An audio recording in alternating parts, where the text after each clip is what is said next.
الله أكبر الله أكبر الله أكبر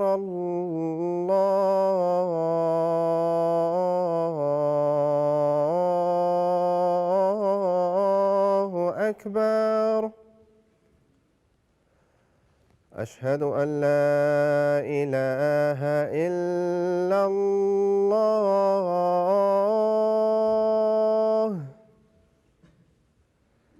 أشهد أن لا إله إلا الله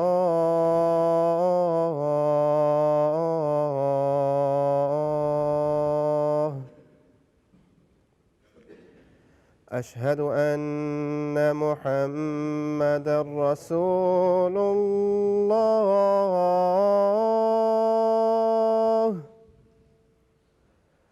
أشهد أن محمدًا رسول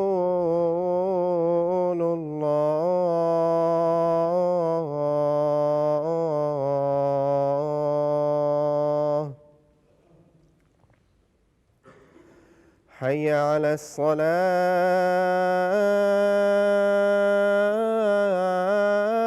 الصلاة حي على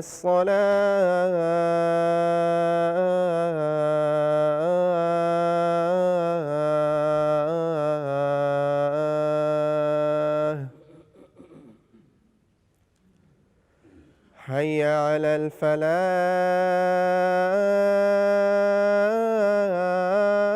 الفلاح حي على الفلاح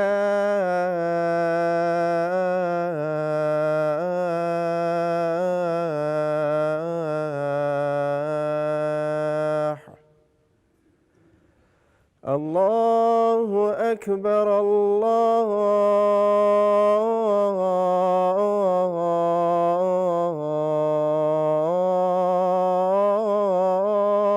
أكبر لا إله إلا الله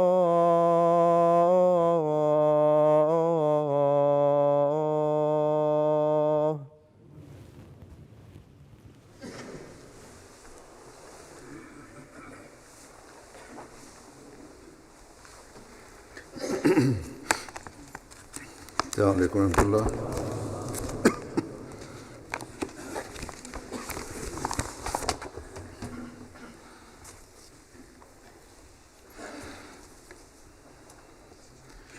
أشهد أن لا إله إلا الله وحده لا شريك له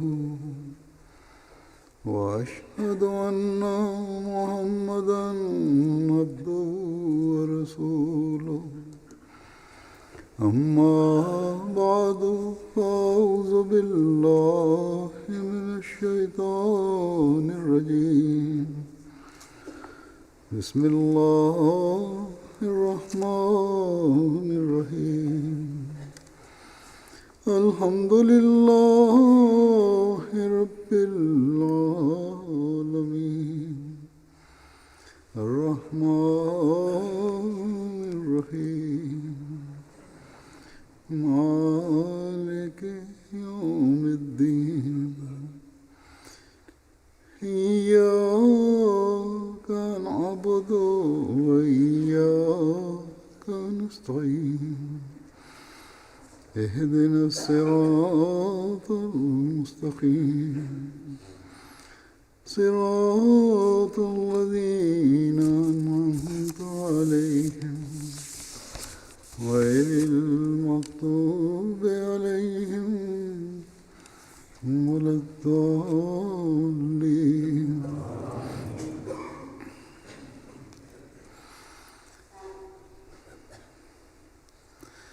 کچھ عرصہ پہلے میں خطبے میں ذکر کر چکا ہوں کہ یہ جماعتی عہدیداران کے انتخاب کا سال ہے.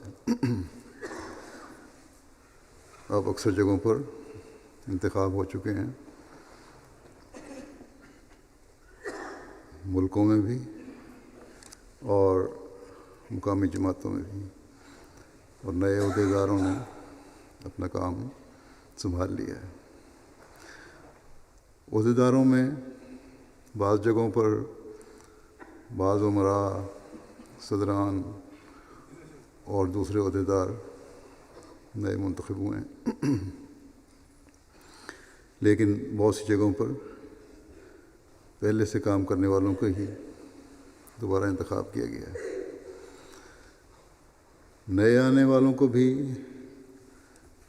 اللہ تعالیٰ کا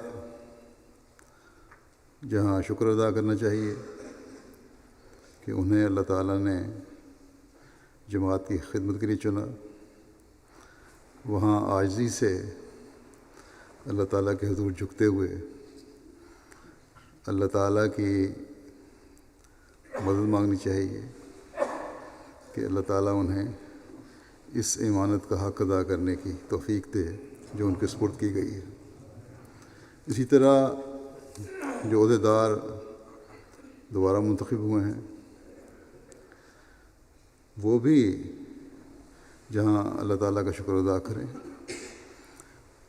کہ اللہ تعالیٰ نے انہیں دوبارہ خدمت کی توفیق دی، وہاں اللہ تعالیٰ سے یہ عاجزانہ دعا بھی مانگیں کہ اللہ تعالیٰ انہیں تمام تر صلاحیتوں کے ساتھ ان امانتوں کا حق ادا کرنے کی توفیق عطا فرمائے۔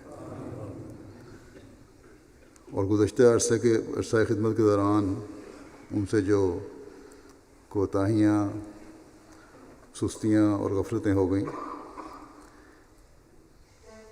جن کی وجہ سے ان کے سپرد کی گئی امانتوں کا حق ادا نہیں کیا گیا یا حق ادا نہیں ہو سکا، اللہ تعالیٰ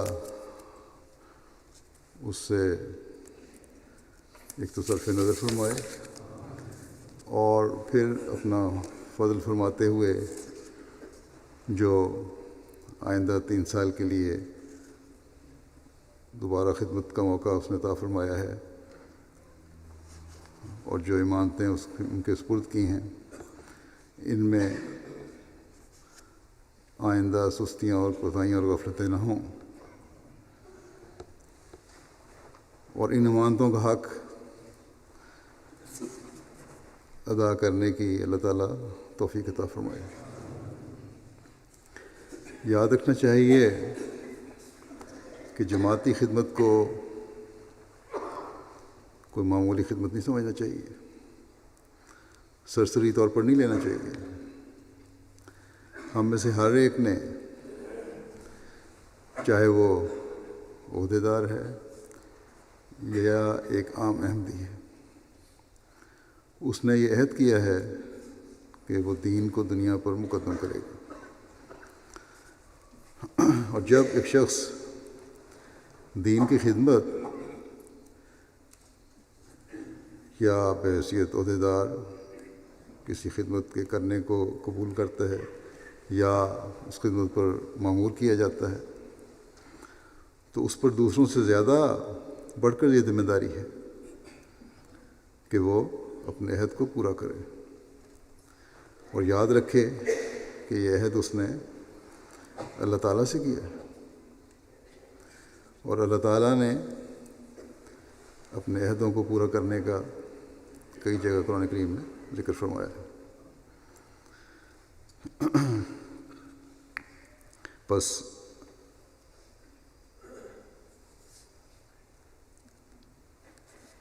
ہمیشہ یاد رکھیں اللہ تعالیٰ نے یہ بڑا واضح فرمایا ہے کہ تمہارے سپرد کی گئی امانتیں جن کو تم قبول کرتے ہو تمہارے عہد ہیں، بس اپنی امانتوں اور اپنے عہدوں کو پورا کرو۔ ایک جگہ اللہ تعالیٰ نے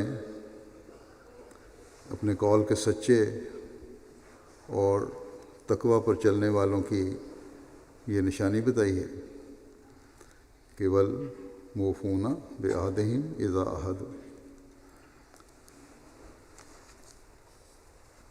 یعنی اپنے عہد کو جب کوئی عہد کر لیں پورا کرنے والے. بس یہ ایک بنیادی امتیاز ہونا چاہیے خاص طور پر ان لوگوں کا جو جماعتی کاموں کی ذمہ داری سنبھالتے ہیں کہ وہ ہمیشہ سچائی پر قائم رہتے ہوئے اور اپنے تقویٰ کے معیار کو بڑھاتے ہوئے اپنے کام سر انجام دیں. اگر ان کی سچائی کے معیار میں ذرا سا بھی جھول ہے، کمی ہے، اگر ان کے تقویٰ کے معیار ایک عام فرد جماعت کے لیے نمونہ نہیں، تو وہ اپنے عہد، اپنے عہدے، اپنی امانت کے حق کو ادا کرنے کی طرف توجہ نہیں دے رہے. بس عمراء، صدران سب سے پہلے اپنے نمونے قائم کریں، اپنی عاملہ کے سامنے بھی اور افراد جماعت کے سامنے بھی.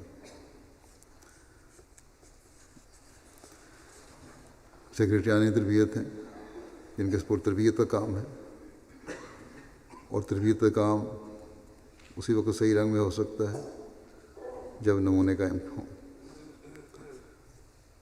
جو کام کرنے والا ہے، جس کی ذمہ داری ہے دوسروں کو نصیحت کرنے والا ہے، تو خود بھی ان کاموں پر عمل کرنے والا ہو.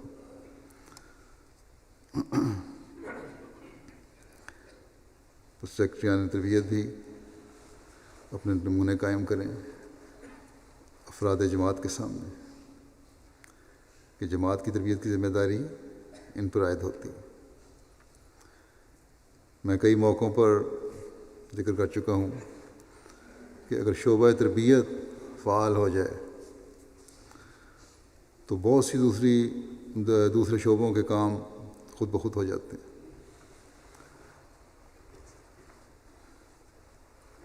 جتنا افراد جماعت کی تربیت کا معیار اونچا ہوگا، اتنا ہی دوسرے شعبوں کا کام آسان ہوگا. مثلا سیکریٹری مال کا کام آسان ہوگا، سیکریٹری امورامہ کا کام آسان ہوگا، سیکریٹری تبلیغ کا کام آسان ہوگا، اسی طرح دوسرے شعبوں کا قضاء کا کام آسان ہوگا.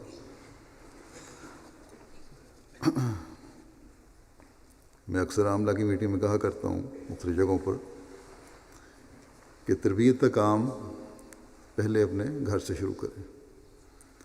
اور یہ گھر صرف سیکریٹری تربیت کا گھر نہیں بلکہ عاملہ کے ہر ممبر کا گھر ہے. اور مجلس عاملہ سب سے بڑھ کر ہے کہ وہ اپنی تربیت کرے.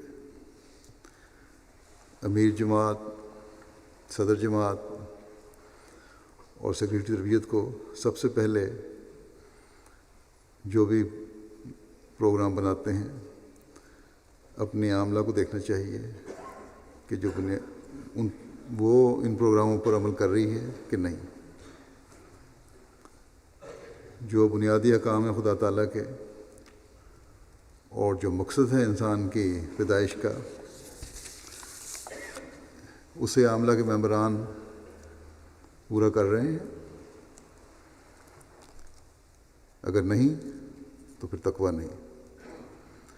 اللہ تعالیٰ کے حقوق میں سب سے بڑا حق عبادت کا ہے، اور اس کے لیے مردوں کو یہ حکم ہے کہ نماز سے قیام کرو، اور نمازوں کا قیام باجماعت نماز کی ادائیگی. بس عمراء، صدران، عہدیداران اپنی نمازوں کی حفاظت کر کے اس کے قیام اور باجماعت ادائیگی کی بھرپور کوشش کریں. تو جہاں اس سے ہماری مسجدیں آباد ہوں گی، نماز سینٹر آباد ہوں گے،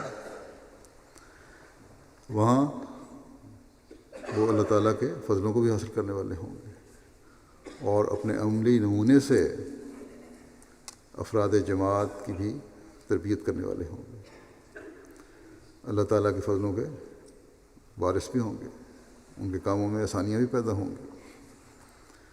صرف باتیں کرنے والے نہیں ہوں گے، بس کام کرنے والے پہلے اپنے جائزے لیں، کس حد تک ان کے قول و فعل ایک ہے۔ اللہ تعالیٰ فرماتا ہے کہ یا ایھا الذین آمنوا لما تقولون ما لا تفعلون، یعنی اے مومنو، تم وہ باتیں کیوں کہتے ہو جو کرتے نہیں۔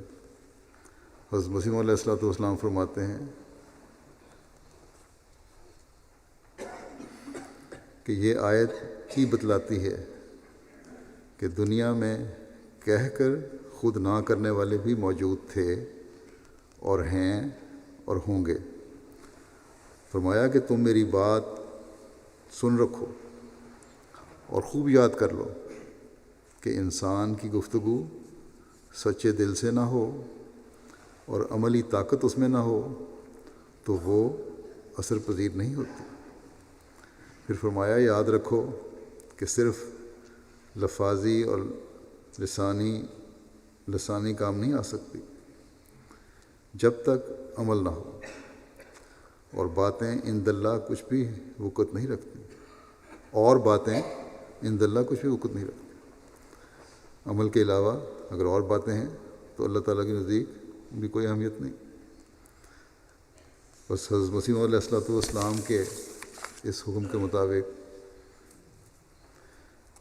حضرت مسیح علیہ السلام نے اللہ تعالیٰ کے اس حکم کے مطابق کھول کر بتایا کہ ہمارے عمل اور قول میں تضاد نہیں ہونا چاہیے۔ بس سب سے زیادہ اس بات کو سامنے رکھ کر اپنے جائزے لینے والے ہمارے عہدیدار ہونے چاہیے۔ جہاں فاصلے زیادہ ہیں یا چند گھر ہیں اور مسجد یا سینٹر کی سہولت موجود نہیں، وہاں گھروں میں نمازوں کا اہتمام ہو سکتا ہے، اور عملاً یہ مشکل نہیں ہے۔ بہت سے احمدی ہیں جو اس کی پابندی کرتے ہیں، ان کے پاس کوئی باقاعدہ خدمت بھی نہیں ہے، کسی عاملہ کے ممبر بھی نہیں ہیں، لیکن اپنے گھروں میں ارد گرد کے احمدیوں کو جمع کر کے نماز با جماعت کا اہتمام کرتے ہیں۔ بس اگر احساس ہو تو سب کچھ ہو سکتا ہے، اور ہمارے ہر عہدیدار میں نماز با جماعت کی ادائیگی کا احساس ہونا چاہیے، ورنہ امانتوں کا حق ادا کرنے والے نہیں ہوں گے، جس کی قرآن کریم میں بار بار تلقین کی گئی ہے۔ بس ہمیشہ عہدیداران کو یہ بات سامنے رکھنی چاہیے کہ اللہ تعالیٰ نے حقیقی مومن کی نشانی ہی یہ بتائی ہے کہ وہ اپنی امانتوں اور اپنے عہدوں کا خیال رکھنے والے ہیں، ان کی نگرانی کرنے والے ہیں، یہ دیکھنے والے ہیں کہ کہیں ہمارے سپرد جو امانتیں کی گئی ہیں اور جو ہم نے خدمت کرنے کا عہد کیا ہے اس میں ہماری طرف سے کوئی کمی اور کوتاہی تو نہیں ہو رہی، کیونکہ یہ کوئی معمولی بات نہیں ہے۔ اللہ تعالیٰ نے قرآن کریم میں یہ بھی فرمایا ہے کہ ان العہد کان مسئولا، کہ ہر عہد کے متعلق ایک نہ ایک دن جواب طلبی ہوگی۔ یہ تو ایک بنیادی چیز ہے عبادت، اور یہی مقصد ہے انسان کی پیدائش کا، اور اس کا حق تو ادا ہم نے کرنا ہی ہے۔ اس میں سستی تو خاص طور پر عہدیداروں کی طرف سے بالکل نہیں ہونی چاہیے، بلکہ کسی بھی حقیقی مومن کی طرف سے نہیں ہونی چاہیے۔ اس کے علاوہ بھی بعض باتیں ہیں جن کا عہدیداروں کو خاص طور پر خیال رکھنا چاہیے، اور یہ باتیں لوگوں کے حقوق اور افراد جماعت کے ساتھ عہدیداروں کے رویوں سے تعلق رکھتی ہیں، اور اسی طرح یہ باتیں عہدیداروں کے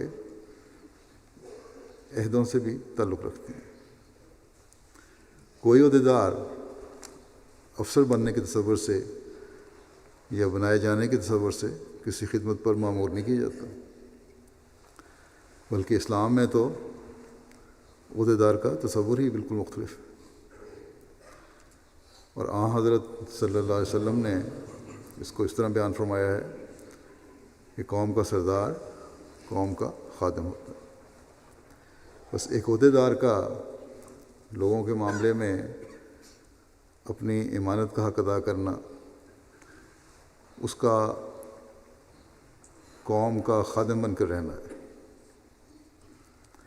اور یہ حالت اس وقت پیدا ہو سکتی ہے جب انسان میں قربانی کا مادہ، اس میں عاجزی اور انکساری ہو، اس کا صبر کا معیار دوسروں سے اونچا ہو۔ بعض دفعہ بعض باتیں بھی سننی پڑتی ہیں عہدیداروں کو، اگر سننی پڑیں تو سن لینی چاہیے۔ یہ جائزہ تو عہدیدار اپنا خود ہی لے سکتے ہیں کہ ان کا یہ برداشت کا پیمانہ کتنا اونچا ہے، کس حد تک ہے، اور عاجزی کی حالت ان کی کس حد تک ہے۔ بعض دفعہ ایسے عہدیداران کے معاملات بھی سامنے آ جاتے ہیں جن میں برداشت بالکل بھی نہیں ہوتی، اور اگر کوئی دوسرا بدتمیزی کر رہا ہے تو یہ بھی تو تکار شروع کر دیتے ہیں۔ اگر کوئی عام شخص بدتمیز ہے تو اسے تو کوئی فرق نہیں پڑتا، اس کے اخلاق تو یہ کہیں گے بڑا بد اخلاق ہے، اس کے اخلاق گرے ہوئے ہیں۔ لیکن جب عہدیدار کے منہ سے غلط الفاظ لوگوں کے سامنے نکلتے ہیں تو عہدیدار کی اپنی عزت اور وقار پر حرف آتا ہے، اور ساتھ ہی جماعت کے افراد پر بھی اثر پڑتا ہے۔ جماعت کو جو معیار ہونا چاہیے اور جس معیار پر حضرت مسیح موعود علیہ السلام ہمیں دیکھنا چاہتے ہیں، اس میں ایک بھی اگر ایسی مثال ہو جائے کہیں بھی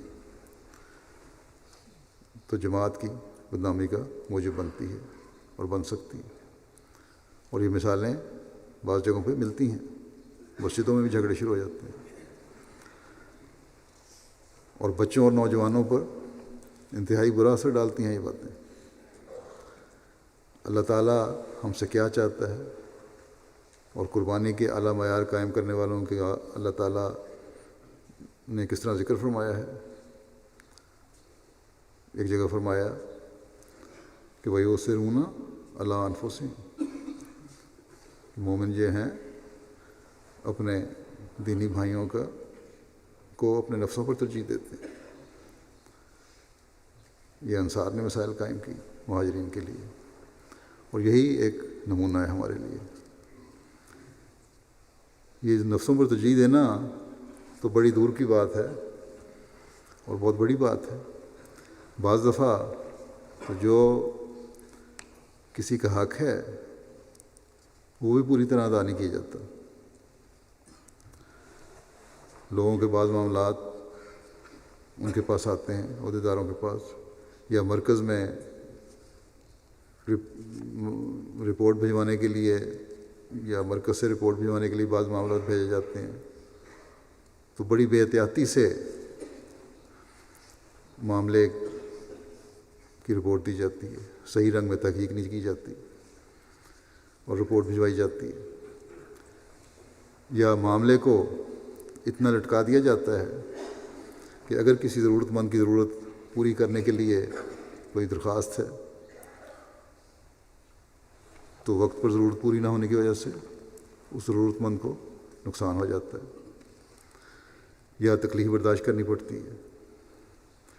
بعض عہدیداران اپنی مصروفیت کا بھی عذر پیش کر دیتے ہیں، بعض کے پاس کوئی عذر نہیں ہوتا، صرف عدم توجہی ہوتی ہے۔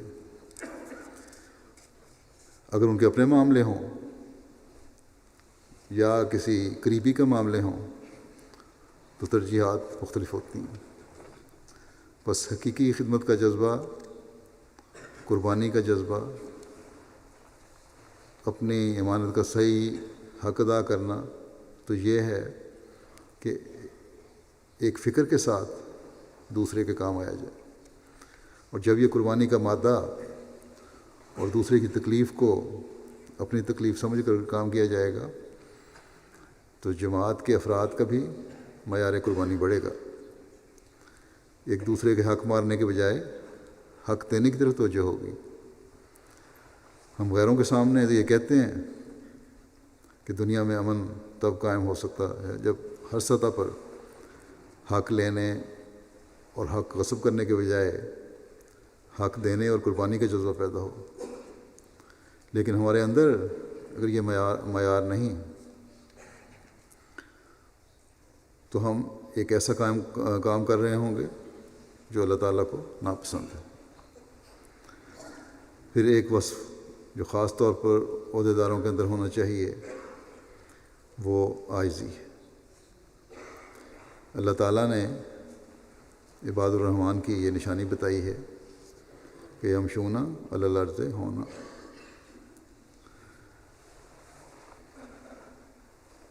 کہ وہ زمین پر عاجزی سے چلتے ہیں۔ بس اس کی بھی اعلیٰ مثال ہمارے عہدیداروں میں ہونی چاہیے۔ جتنا بڑا کسی کے پاس عہدہ ہے اتنی ہی زیادہ اسے خدمت کے جذبے سے، لوگوں سے ملنے کے لحاظ سے عاجزی دکھانی چاہیے۔ اور یہی بڑا پن ہے۔ لوگ دیکھتے بھی ہیں اور محسوس بھی کرتے ہیں کہ عہدیداروں کے رویے کیا ہیں۔ بعض دفعہ لوگ مجھے لکھ بھی دیتے ہیں کہ فلاں عہدیدار کا رویہ ایسا تھا، لیکن آج مجھے بڑی خوشی ہوئی کہ اس عہدیدار نے مجھے نہ صرف سلام کیا بلکہ میرا حال بھی پوچھا اور بڑے خوش اخلاقی سے پیش آیا، اور اس کے رویے کو دیکھ کر خوشی ہوئی، اور اس سے اس عہدیدار کا بڑا پن ظاہر ہوا۔ بس اکثریت افراد جماعت کی تو ایسی ہے کہ وہ عہدیداروں کے پیار، نرمی اور شفقت کے سلوک سے ہی خوش ہو کر ہر قربانی کے لیے تیار ہو جاتے ہیں۔ اگر کسی عہدیدار کے دل میں اپنے عہدے کی وجہ سے کسی بھی قسم کی بڑائی پیدا ہوتی ہے یا تکبر پیدا ہوتا ہے تو اسے یاد رکھنا چاہیے کہ یہ چیز اللہ تعالیٰ سے دور کرتی ہے، اور جب خدا تعالیٰ سے انسان دور ہو جاتا ہے تو پھر کام میں برکت نہیں رہتی۔ اور دین کا کام تو ہے ہی خالصتاً خدا تعالیٰ کی رضا کے لیے، اور جب خدا تعالیٰ کی رضا ہی نہیں رہی تو پھر ایسا شخص جماعت کے لیے بجائے فائدے کے نقصان کا مجھے بن جاتا ہے۔ بس ہمیشہ عہدیداروں کو خاص طور پر اس لحاظ سے اپنے جائزے لینے چاہیے کہ ان میں عاجزی ہے یا نہیں، اور ہے تو کس حد تک ہے۔ حضرت صلی اللہ علیہ وسلم نے فرمایا کہ جتنا زیادہ کوئی عاجزی اور خاکساری اختیار کرتا ہے اللہ تعالیٰ اتنا ہی اسے بلند مرتبہ عطا کرتا ہے۔ بس ہر عہدیدار کو یاد رکھنا چاہیے کہ اس کو اگر اللہ تعالیٰ نے جماعت کی خدمت کا موقع دیا ہے تو یہ اللہ تعالیٰ کا احسان ہے، اور اس احسان کا شکر گزاری اس میں مزید عاجزی اور انکساری کا پیدا ہونا ہے۔ اگر یہ عاجزی اور انکساری مزید پیدا نہیں ہوتی تو اللہ تعالیٰ کے احسان کا شکر ادا نہیں ہوتا۔ بسا اوقات دیکھنے میں آتا ہے کہ بعض لوگ عام حالات میں اگر ملیں تو بڑی عاجزی کا اظہار کرتے ہیں، لوگوں سے بھی صحیح طریقے سے مل رہے ہوتے ہیں، لیکن جب کسی کا اپنے ماتحت یا عام آدمی سے اختلاف رائے ہو جائے تو فوراً ان کی افسرانہ رگ جاگ جاتی ہے اور بڑے عہدیدار ہونے کا زوم اپنے ماتحت کے ساتھ متکبرانہ رویے کا اظہار کروا دیتا ہے۔ بس عاجزی یہ نہیں کہ جب تک کوئی جی حضوری کرتا رہے، کسی نے اختلاف نہیں کیا، اس وقت تک عاجزی کا اظہار ہو، یہ بناوٹی عاجزی ہے۔ اصل حقیقت اس وقت کھلتی ہے جب اختلاف رائے ہو یا ماتحت مرضی کے خلاف بات کر دے، تو پھر انصاف پر قائم رہتے ہوئے اس رائے کا اچھی طرح جائزہ لے کر فیصلہ کیا جائے۔ بس اس عاجزی کے ساتھ بلند حوصلگی کا بھی اظہار ہوگا۔ تو جب یہ ہوگا تو یہ عاجزی حقیقی عاجزی کہلائے گی۔ ہمیشہ عہدیدار کو اللہ تعالیٰ کا یہ حکم سامنے رکھنا چاہیے کہ ولا تصعر خدک للناس ولا تمشی فی الارض مرحا۔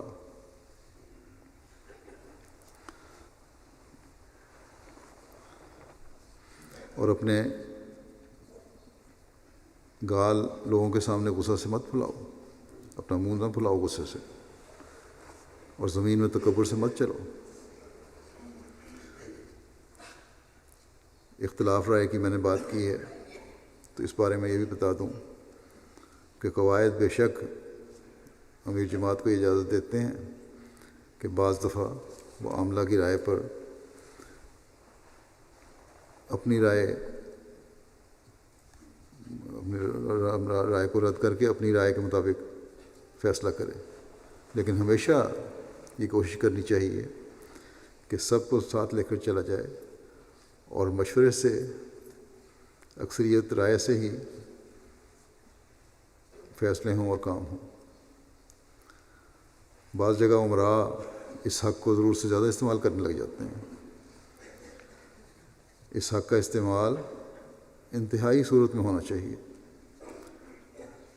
جہاں یہ پتہ ہو کہ جماعت کا یہ مفاد ہے، اور پھر وہاں معاملہ پہ واضح بھی کر دیا جائے،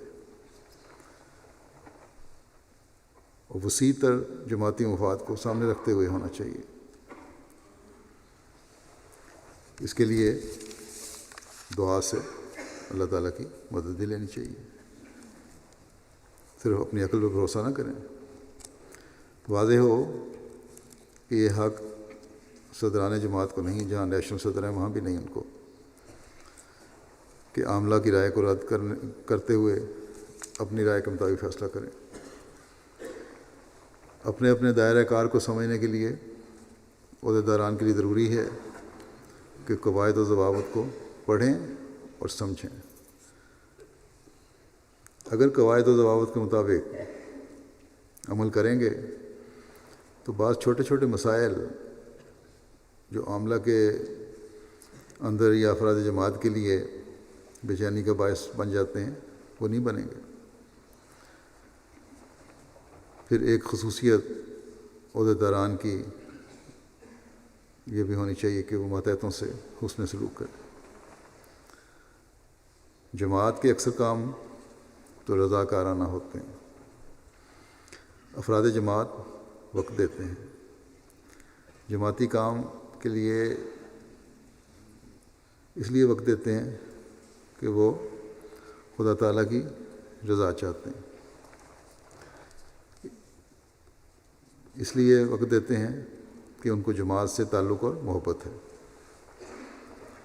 بس عہدیداروں کو بھی اپنے کام کرنے والوں کے جذبات کا خیال رکھنا چاہیے اور ان سے حسن سلوک سے پیش آنا چاہیے، اور یہی اللہ تعالیٰ کا بھی حکم ہے۔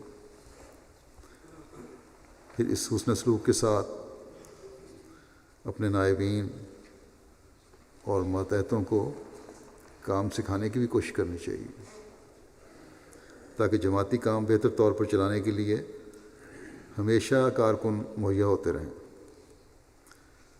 جماعت کے کاموں کو تو اللہ تعالیٰ چلاتا ہے، اس میں تو کوئی شک نہیں،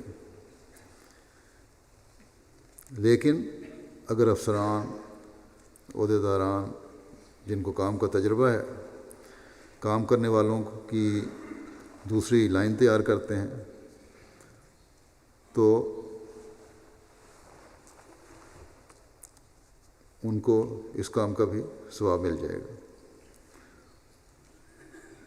اللہ تعالیٰ کے فضل سے نہ ہی مجھے نہ پہلے خلفاء کو کبھی یہ فکر ہوئی کہ جماعتی کام کیسے چلیں گے۔ یہ تو اللہ تعالیٰ کا وعدہ ہے حضرت مسیح موعود علیہ السلام سے، وہ انشاءاللہ تعالیٰ کام کرنے والے مخلصین مہیا کرتا رہے گا۔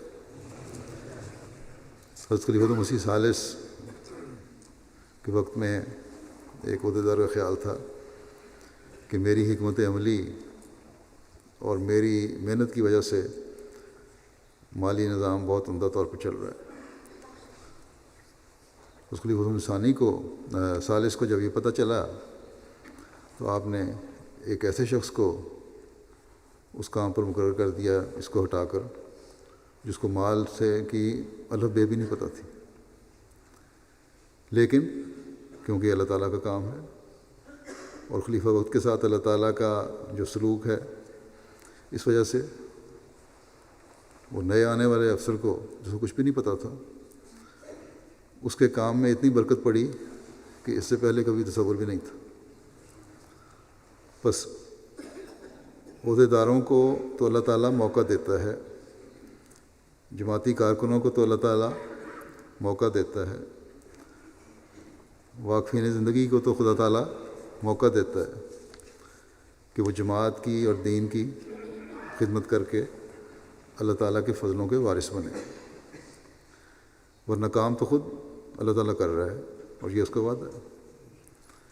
اس لیے کسی کے دل میں یہ خیال نہیں ہونا چاہیے کہ میرا تجربہ اور میرا علم جماعت کے کاموں کو چلا رہا ہے، یا میرا تجربہ اور علم جماعت کے کاموں کو چلا سکتا ہے۔ جماعت کے کاموں کو خدا تعالیٰ کا فضل چلا رہا ہے۔ ہماری بہت ساری کمزوریاں، کمیاں ایسی ہیں، اگر دنیاوی کام ہو تو ان میں وہ برکت پڑ ہی نہیں سکتی، ان کے نتیجے وہ اچھے نکل ہی نہیں سکتے، لیکن اللہ تعالیٰ پردہ پوشی فرماتا ہے اور خود فرشتوں کے ذریعے سے مدد فرماتا ہے۔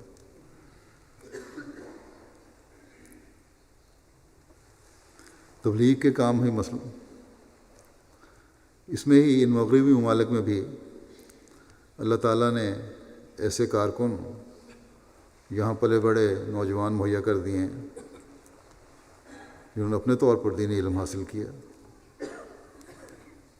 اور پھر مخالفین احمدیت کا منہ بند کرتے ہیں اور ایسے جواب دیتے ہیں کہ انسان حیران رہ جاتا ہے۔ اور پھر بہت سارے ایسے نوجوان ہیں، ان کے اس طرح کے جوابوں سے مخالفین کو راہ فرار کے علاوہ کوئی راستہ نظر نہیں آتا۔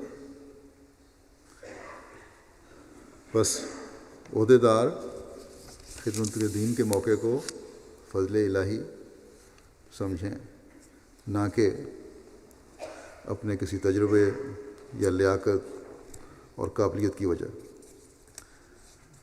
پھر ایک وصف عہدیداران میں جو ہونا چاہیے وہ بشاشت اور خوش اخلاقی سے پیش آنا ہے۔ اللہ تعالیٰ فرماتا ہے وَقُولُوا لِلنَّاسِ حُسْنًا، یعنی اور لوگوں کے ساتھ نرمی اور خوش اخلاقی سے پیش آؤ اور ان سے بات کیا کرو۔ بس یہ بھی ایک بنیادی خلق ہے جو عہدیداروں میں بہت زیادہ ہونا چاہیے، اپنے ماتحتوں سے، اپنے ساتھ کام کرنے والوں سے بھی جب بھی بات چیت کریں، اور اسی طرح دوسرے لوگوں سے بھی جب بات کریں تو اس بات کا خیال رکھیں کہ ان کے اعلیٰ اخلاق کا مظاہرہ ہونا چاہیے۔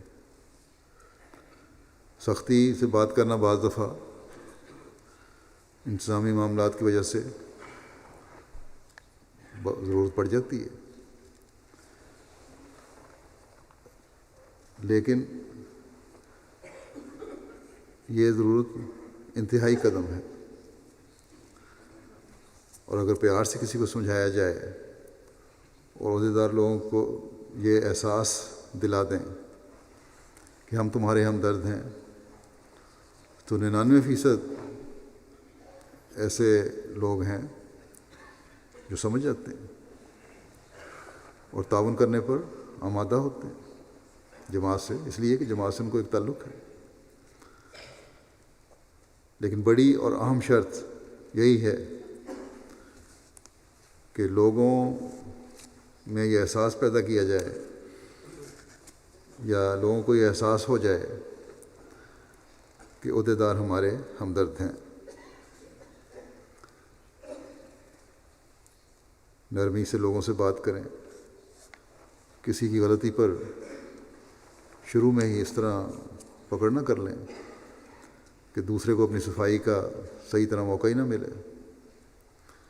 ہاں، جو عادی ہیں، بار بار کرنے والے ہیں، بات بات پر فتنہ اور فساد پیدا کرنے کی کوشش کرتے ہیں، ان کے ساتھ سختی بھی کرنی پڑتی، لیکن اس کے لیے پوری طرح تحقیق ہونی چاہیے۔ لیکن اور پھر ساتھ ہی یہ سختی بھی ذاتی انات کی شکل اختیار کرنے والی نہیں ہونی چاہیے، بلکہ اصلاح کے لیے ہونی چاہیے۔ حضرت صلی اللہ علیہ وسلم نے ایک موقع پر اپنے مقرر کردہ یمن کے والیوں کو یہ نصیحت فرمائی تھی کہ لوگوں کے لیے آسانی پیدا کرنا، مشکلیں نہ پیدا کرنا، اور محبت اور خوشی پھیلانا، نفرت کو نہ پنپنے دینا۔ بس یہ ایسی نصیحت ہے جو عہدیداروں اور افراد جماعت کے درمیان بھی تعلقات میں خوبصورتی پیدا کرتی ہے، اور پھر اس کے نتیجہ میں آپس میں افراد جماعت میں بھی ایک دوسرے کے جذبات کا خیال رکھنے کی روح پیدا ہوتی ہے۔ بس بہت بڑی ذمہ داری ہے عہدیداروں کی، اور خاص طور پر امراء، صدران اور تربیت کے شعبوں اور فیصلہ کرنے والے اداروں کی، کہ لوگوں کے لیے آسانیاں پیدا کرنے کے طریق سوچیں، لیکن یہ بھی خیال رہے کہ اللہ تعالیٰ کے احکامات کے اندر رہتے ہوئے یہ طریق اختیار کرنے ہیں۔ دنیا داروں کی طرح نہیں کہ آسانیاں پیدا کرنے کے لیے خدا تعالیٰ کے حکموں کو بھول جائیں۔ ہم نے شریعت کے دائرے کے اندر رہتے ہوئے خدا تعالیٰ کی رضا کو مقدم رکھتے ہوئے بندوں کے بھی حق ادا کرنے ہیں، اور اپنے عہدوں اور اپنی امانتوں کی بھی حفاظت کرنی ہے۔ تو جیسا کہ میں نے کہا کہ قواعد و ضوابط کتاب کو ہر عہدیدار کو دیکھنا چاہیے، اور اپنے شعبے کے کاموں کا علم حاصل کرنا چاہیے۔ ہر ایک کو اپنی حدود کا علم ہونا چاہیے۔ بعض دفعہ عہدیداروں کو اپنی حدود کا ہی پتہ نہیں ہوتا، ایک شعبہ ایک کام کر رہا ہوتا ہے، جبکہ قواعد و ضوابط میں دوسرے شعبے میں وہ کام لکھا ہوتا ہے۔ یا بعض دفعہ ایسا باریک فرق کاموں کے بارے میں ہوتا ہے جس پر غور نہ کرتے ہوئے دو شعبے ایک دوسرے کی حد میں داخل ہو رہے ہوتے ہیں۔ گزشتہ دنوں میری یہاں یو کے کی مجلس عاملہ سے میٹنگ تھی، وہاں مجھے احساس ہوا کہ اس باریک فرق کو نہ سمجھنے کی وجہ سے بلا وجہ کی بحث شروع ہو جاتی ہے۔ اگر قواعد کو پڑھیں تو اس طرح وقت ضائع نہ ہو۔ مثلاً تبلیغ کے شعبے نے بھی تبلیغی مہم بھی چلانی ہے اور رابطے بھی کرنے ہیں۔ رابطوں سے تبلیغ آگے پھیلے گی۔ اسی طرح شعبہ امور خارجہ ہے، اس نے بھی رابطے کرنے ہیں اور جماعت کا تعارف بھی کروانا ہے۔ دونوں کا دائرہ علیحدہ ہے۔ ایک نے تبلیغی مقصد کے لیے کرنا ہے، دوسرے نے اپنے پبلک ریلیشن کے لیے کام کرنا ہے۔ تعلقات بڑھانے کے لیے کام کرنا ہے۔ اصل مقصد تو جماعت کا تعارف اور دین کی طرف رہنمائی ہے، تاکہ دنیا کو خدا تعالیٰ کی طرف لا کر ان کی دنیا و آخرت میں بھی سنوارنے کی ہم کوشش کریں، اور دنیا کے امن کی صورتحال کی طرف بھی توجہ دلائی جائے۔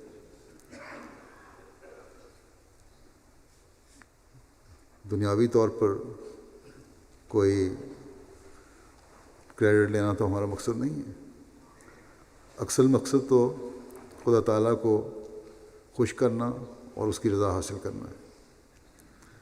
اگر شعبے آپس میں تعاون سے کام کریں تو نتیجہ کئی گنا بہتر نکل سکتا ہے۔ پھر اکثر جگہوں سے اس بات کا بھی اظہار کیا جاتا ہے کہ شعبوں کے بجٹ صحیح طرح مختص نہیں کیے جاتے، ہر شعبے کو بجٹ جو شورا میں پاس ہوا ہوتا ہے بجٹ وہ دیا جانا چاہیے، اور اس کے خرچ کا متعلقہ سیکٹری کو اختیار ہونا چاہیے۔ ہاں، یہ ضروری ہے کہ سیکریٹری سال کے کام کا منصوبہ عملہ میں پیش کرے اور اس منظور شدہ منصوبے کے مطابق خرچ ہو، اور پھر کام کا جائزہ ہر عاملہ میٹنگ میں لیا جائے، اور اگر منظور شدہ منصوبے میں یا کام کے طریق میں کسی تبدیلی کی ضرورت ہو یا بہتری کی گنجائش کی طرف توجہ ہو کسی کی اور دلائی جائے تو اس پر غور کر لیا جائے دوبارہ۔ پھر عمراء اور صدران اور جماعتی سیکریٹریان کا یہ بھی بہت اہم کام ہے کہ مرکز سے جو ہدایات جاتی ہیں یا سرکولر جاتے ہیں ان پر فوری اور پوری توجہ سے عمل درآمد کریں اور کروایا جائے اپنی جماعتوں کے ذریعے بھی۔ بعض جماعتوں کے بارے میں یہ شکایات ملتی ہیں کہ مرکزی ہدایات پر پوری طرح عمل نہیں کیا جاتا۔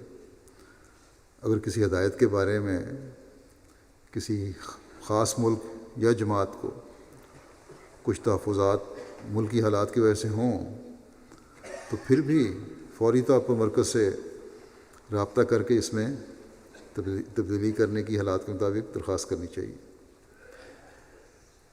اور یہ کام امیر جماعت اور صدر کا کام ہے۔ لیکن یہ کسی طور پر بھی مناسب نہیں کہ اپنی عقل لڑاتے ہوئے اس ہدایت کو ایک طرف رکھ کر دبا دیا جائے اور اس پر عمل نہ کروایا جائے، اور نہ ہی مرکز کو اطلاع کی جائے۔ یہ حرکت کسی بھی امیر یا صدر جماعت کی جو ہے یہ مرکز گریز رویہ سمجھی جائے گی، اور اس بارے میں پھر مرکز کارروائی بھی کر سکتا ہے۔ موسیان کے بارے میں بھی میں یہ کہنا چاہتا ہوں کہ پہلی بات تو موسیان کو یہ یاد رکھنی چاہیے کہ اپنے چندے کی باقاعدہ ادائیگی اور اس کا حساب رکھنا ہر موسیق کی اپنی ذمہ داری ہے، لیکن مرکزی دفتر اور متعلقہ سیکریٹریان کا کام بھی ہے کہ ہر موسیقی کا حساب مکمل رکھیں اور جب ضرورت ہو انہیں یاد دہانی بھی کروائیں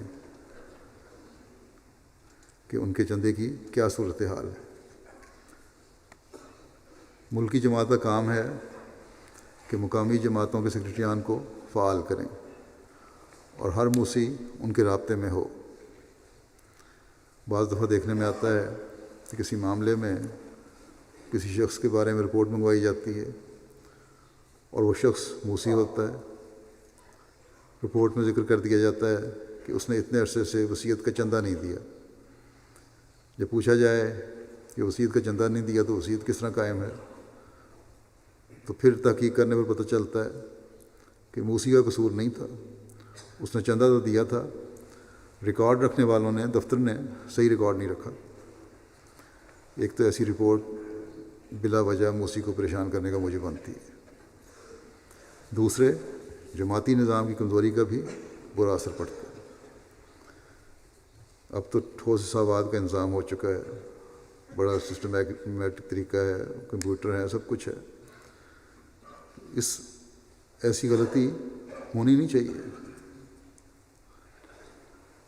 ہر ملک کے سیکرٹریان وصایا اور سیکرٹریان مال اپنے ملک کی ہر جماعت کے متعلقہ سیکرٹریان کو فعال کریں، اور امرائے جماعت کا بھی یہ کام ہے کہ اس کا وقتاً فوقتاً جائزہ لیتے رہا کریں.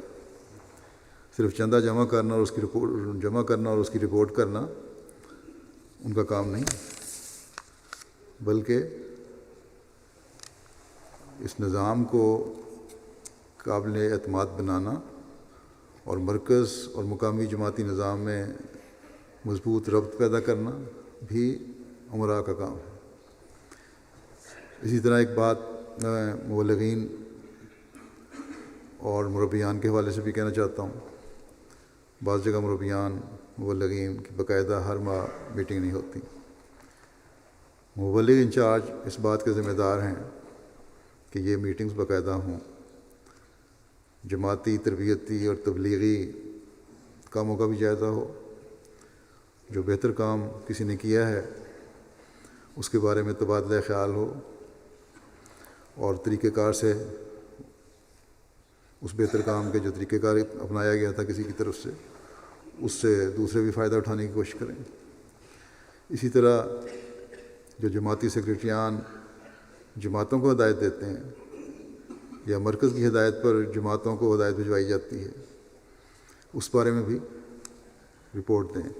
مربیان یہ بھی دیکھا کریں کہ ہر جماعت میں اس سلسلے میں کتنا کام ہوا ہے، اور جہاں سیکرٹریان فعال نہیں ہیں، خاص طور پر تبلیغ اور تربیت اور مالی قربانی کے معاملے میں، وہاں مربیان و مبلغین انہیں توجہ دلائیں. اللہ تعالیٰ تمام عہدیداروں کو توفیق دے کہ ان کو اللہ تعالیٰ نے جو آئندہ 3 سال کے لیے خدمت کا موقع دیا ہے، اس میں وہ زیادہ سے زیادہ کام اپنی تمام تر صلاحیتوں کے ساتھ سر انجام دے سکیں، اور اپنے ہر کال و فعل سے جماعت میں نمونہ بننے والے ہوں. نماز کے بعد میں ایک جنازہ بھی پڑھاؤں گا، غائب جنازہ ہے، جو محترمہ طاہرہ صدیقہ صاحبہ اہلیہ مکرم صاحبزادہ مرزا منیر احمد صاحب کا ہے.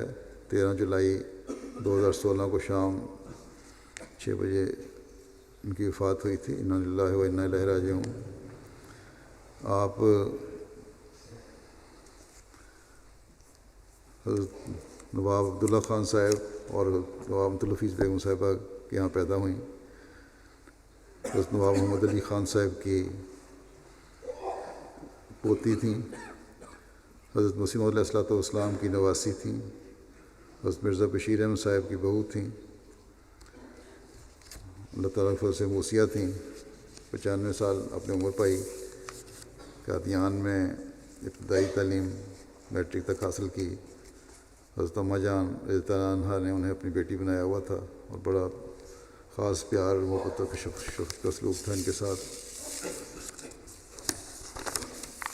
جیلوں میں مکرم صاحبزادہ مرزا منیر احمد صاحب کے ساتھ نہیں، ان کی مرزا منیر احمد صاحب کی یہ چپ بورڈ فیکٹری تھی جو چند ماہ پہلے جلائی گئی تھی، تو وہاں یہ صدر لجنہ کی خدمات بھی بجا لاتی رہیں. پھر 1974 کے جو فساد ہوئے، جیلم کی جماعت کا بہت بڑا حصہ یہاں چپ بورڈ فیکٹری میں جمع ہو گیا تھا، اور ان مرحومہ نے افراد جماعت کی وہاں بڑے اچھے رنگ میں مہمان نوازی بھی کی. ان دنوں میں آپ کی ایک صاحبزادی ہیں امت الرشید بیگم، جو مکرم مرزا انس احمد صاحب جو اصلی حضرت مسیح ثالث کے بیٹے ہیں، ان کی بیوی ہیں. اور ایک بیٹے مرزا نصیر احمد صاحب، یہ امیر جماعت رہے ہیں جیلم کے، ابھی تک تھے. جب ان کی فیکٹری گئی تو وہاں سے جیلم چھوڑنا پڑا. اسی طرح مرزا سفیر احمد مسیح رابعہ کے داماد ہیں، یہ بھی ان کے بیٹے ہیں.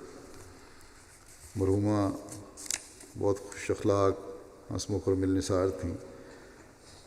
صابر اور شاکر، دعا گو، تہجد گزار، عبادت میں شغف رکھنے والی خاتون تھیں. خلافت کے ساتھ بھی بڑا گہرا تعلق تھا. مالی تحریکات میں بڑھ چڑھ کر حصہ لینے والی تھیں. مہمان نوازی بھی ان کا وصف تھا. نظام جماعت اور سلسلے کی بہت غیرت رکھنے والی خاتون تھیں. نظام خلافت کے کوئی بھی بات برداشت نہیں تھی اس کے خلاف. اگر کوئی نظام کے خلاف بات کرتا، خلافت کے خلاف، تو فوراً روک دیتی. حضرت اماں جان نے، جیسا کہ میں نے کہا، ان کو بیٹی بنایا ہوا تھا.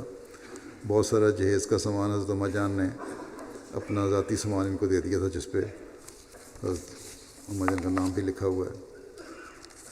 اللہ تعالیٰ مرحومہ کے درجات بلند فرمائے، مغفرت کا سلوک فرمائے، رحم کا سلوک فرمائے، اور ان کی اولاد کو بھی ان کی نیکیوں پر چلنے کی توفیق عطا فرمائے اور خلافت سے ہمیشہ وابستہ رکھے.